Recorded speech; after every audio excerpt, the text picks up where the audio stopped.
राम राम बहन भाइयों माताओं, ज्ञान कहानी 99 में आप सबका स्वागत है। आज मैं आपको गीता जी का 12वां अध्याय सुनाऊंगी। इस प्रकार भगवान के वचनों को सुनकर अर्जुन बोले, हे मनमोहन, जो अन्य प्रेमी भक्तजन इस पूर्वोक्त प्रकार से निरंतर आपके भजन ध्यान में लगे हुए आप सैगुण रूप परमेश्वर को अति श्रेष्ठ भाव से उपासते हैं, जो अविनाशी सच्चिदानंद घन निराकारी ही उपासते हैं, उन दोनों प्रकार के भक्तों में अति उत्तम योगवेता कौन है? इस प्रकार अर्जुन के पूछने पर श्री कृष्ण भगवान बोले, हे अर्जुन, मेरे में मन को एकाग्र करके निरंतर मेरे भजन ध्यान में लगे हुए जो भक्तजन अति से श्रेष्ठ श्रद्धा से युक्त हुए मुझ सैगुण रूप परमेश्वर को बसते हैं, वे मेरे को योगियों में भी अति उत्तम योगी मान्य हैं, अर्थात उनको मैं अति श्रेष्ठ मानता हूँ।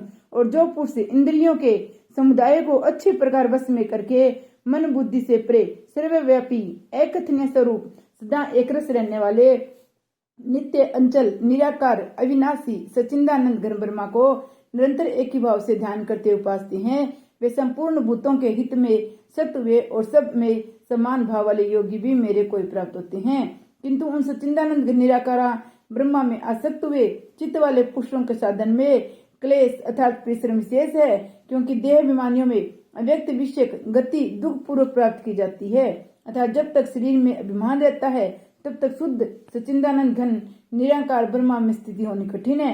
और जो मेरे प्राण हुए भक्तजन संपूर्ण कर्मों को मेरे में अर्पण करके मुझ सैगुण रूप परमेश्वर को ही तेल धारक के सदस्य अनन्य ध्यान योग से निरंतर चिंतन करते हुए बसते हैं, हे अर्जुन, उन मेरे में चित्त को लगाने वाले प्रेमी भक्तों का मैं सिंह ही मृत्यु रूप संसार समुद्र से उद्धार करने वाला होता हूँ। इसलिए हे अर्जुन, तू मेरे में मन को लगा और मेरे में ही बुद्धि को लगा, इसके उपरांत तू मेरे में ही निवास करेगा, अर्थात मेरे को ही प्राप्त होगा, इससे कुछ भी संशय नहीं है। यदि तू मन को मेरे में अंचल स्थापन करने के लिए समर्थ नहीं है तो हे अर्जुन, अभ्यास रूप योग के द्वारा मेरे को प्राप्त होने के लिए इच्छा कर। यदि तू ऊपर कहे अभ्यास से असमर्थ है तो केवल मेरे लिए कर्म करने के ही प्रेरण हो। इस प्रकार मेरे अर्थ कर्मों को करता हुआ भी मेरी प्राप्ति रूप सिद्धि को ही प्राप्त होगा। और यदि इसको भी करने के लिए समर्थ है तो जीते हुए मन वाला मेरे प्राप्ति रूप योग के शरण हुआ सब कर्मों के कला के फल के लिए मेरा त्याग कर, क्योंकि मर्म को न जानकर कि वे अभ्यास से परोक्ष ज्ञान श्रेष्ठ है और परोक्ष ज्ञान से मुझ परमेश्वर के स्वरूप का ध्यान श्रेष्ठ है, तथा ध्यान से भी सब कर्मों के फल का मेरे लिए त्याग करना श्रेष्ठ है। त्याग से तंतकाली परम शांति होती है। इस प्रकार शांति को प्राप्त हुआ जो पुरुष सब भूतों में द्वेष भाव से रहित स्वार्थ रहित सबका प्रेमी हेतु रहित दयालु है, ममता से रहित एवं अहंकार से रहित सुख दुखों को प्राप्ति सम और क्षमावान है, अर्थात अपराध करने वाले को भी अभय देने वाला है, तथा जो ध्यान योग में युक्त हुआ निरंतर लाभ हानि से संतुष्ट है, मन और इंद्रियों सहित शरीर को वश में किए हुए मेरे में दृढ़ निश्चय वाला है, वे मेरे में अर्पण किए हुए मन बुद्धि वाला मेरा भक्त मेरे को प्रिय है, जिससे कोई भी जीव उदय को प्राप्त नहीं होता है, तो जो स्वयं भी किसी जीव के उदय को प्राप्त नहीं होता है, तो जो हर्ष अमर्ष भय और उदयगादि को से रहित है, वह भक्त मेरे को प्रिय है। जो पुरुष आकांक्षा से रहित था, बाहर भीतर से शुद्ध और चतुर है, अर्थात जिस काम के लिए आया था उसको पूरा कर चुका है, पक्षपात से रहित और दुखों से छुटा हुआ है, वह सर्व आरंभों को त्यागी अर्थात मन वाणी और शरीर द्वारा परवन से होने वाले संपूर्ण संभाविक कर्मों में कर्तापन के अभिमान का त्यागी मेरा भक्त मेरे को प्रिय है। जो न कभी हर्षित होता है, न द्वेष करता है, न सोच करता है, न कामना करता है, तो जो शुभ और अशुभ संपूर्ण कर्मों का फल का त्यागी है, वह भक्ति युक्त मेरे पुरुष मेरे को प्रिय है। जो पुरुष स्त्रु मित्र में और मान अपमान में सम है, तथा सर्दी गर्मी सुख दुख आदि द्वंद्वों में सम है, सब संसार में आसक्ति से रहित है, तथा जो निंदा स्तुति को सम्मान समझने वाला मननशील है, अर्थात ईश्वर के स्वरूप का निरंतर मनन करने वाला है, एवं जिस जिस प्रकार से भी शरीर का निर्वाह होने में सदा संतुष्ट है और रहने के स्थान में ममता से रहित है, वस्त्र बुद्धि वाला भक्तिमान पुरुष मेरे को प्रिय है। और जो मेरे प्राण हुए अर्थात मेरे को परम आश्रय और परम गति एवं सबका आत्म रूप सबसे परे परम पूजनीय समझकर विशुद्ध प्रेम से मेरी प्राप्ति के लिए तत्पर हुए श्रद्धा युक्त पुरुष इस ऊपर कहे हुए धर्म में यज्ञ अमृत को निष्काम भाव से सेवन करते हैं, वे भक्त मेरे को अतिशय प्रिय है। श्री विष्णु भगवान की जय। 12वां अध्याय समाप्त। अब 12वें अध्याय का महात्म्य। श्री महादेव जी कहते हैं, पार्वती दक्षिण दिशा में कोल्हापुर नामक एक नगर है, जो सब प्रकार के सुखों का आधार, सिद्ध महात्माओं का निवास स्थान, सिद्धि प्राप्ति का क्षेत्र है। वह पराशक्ति भगवती लक्ष्मी का प्रधान पीठ है। संपूर्ण देवता उसका सेवन करते हैं। वह पुराण प्रसिद्ध तीर्थ, भोग एवं मोक्ष प्रदान करने वाला है। वहाँ करोड़ों तीर्थ और शिवलिंग है। रुद्र गया भी वही है।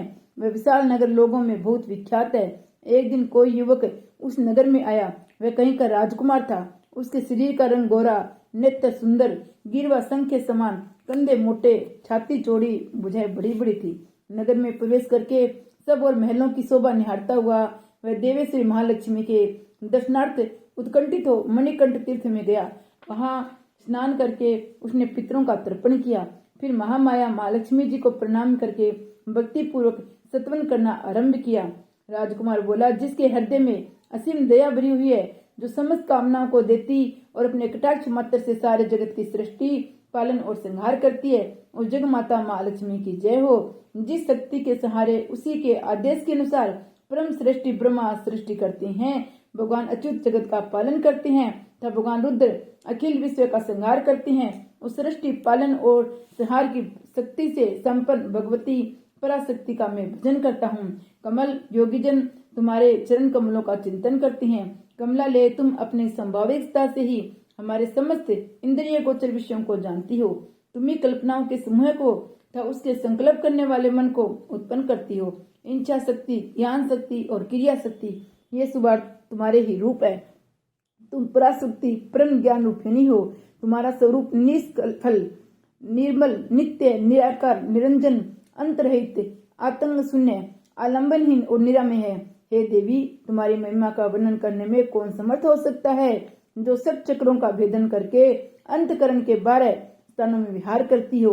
अनाहत, ध्वनि, बिंदु, नाद और कला, ये जिसके स्वरूप है, उस माता महालक्ष्मी को मैं प्रणाम करता हूँ। माता, तुम अपने मुख रूपी पूर्ण चंद्रमा से प्रकट होने वाली अमृत राशि को बहाया करती हो। तुम्ही परा, पश्यंती, मध्यमा, बेकरी नामक वाणी हो। मैं तुम्हें नमस्कार करता हूँ। हे देवी, तुम जगत की रक्षा के लिए अनेक रूप धारण किया करती हो। अंबिके, तुम्हें ब्राह्मणी, वैष्णवी और महेश्वरी शक्ति हो।